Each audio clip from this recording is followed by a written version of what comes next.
Isang araw, pumunta ako sa tindahan ni Aling Nena para bumili ng suka. Pagbayad ko aking nakita isang dalagang nakatungaw sa bintana.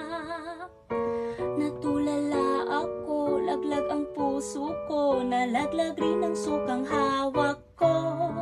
Napasigaw si Aling Nena, ako naman ay parang nakuryenteng pusa. Ngunit natanggal ang hiya nang nakita ko na nakatawa ang dalaga. Panay ang sorry ko sa pagmamadali, nakalimutan pa ang sukli ko.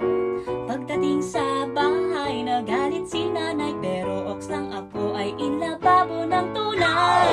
Tindahan ni Aling Nena, parang isang kwentong pampelikula.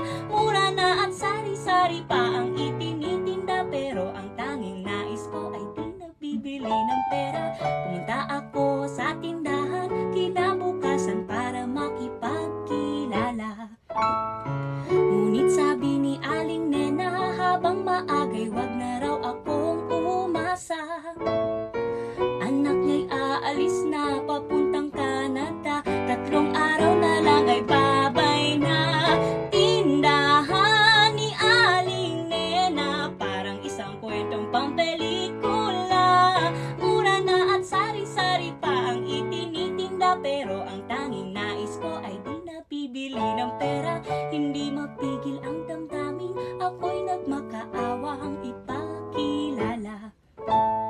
Payag daw siya kung araw-araw ay mayroon akong binibili sa tinda niya.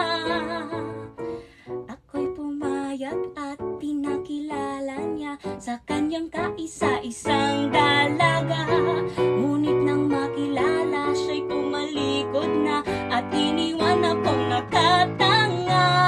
Tindahan ni Aling Nena, parang isang kwentong pampelikula. Mura na at sari-sari pa ang itinitinda, pero ang tanging nais ko ay di nabibili ng pera. Tindahan ni Aling Nena, dito na uubos ang aking pera. Araw-araw ay naghihintay, o Aling Nena, please naman maawa ka. Alam niyo nangyari? Wala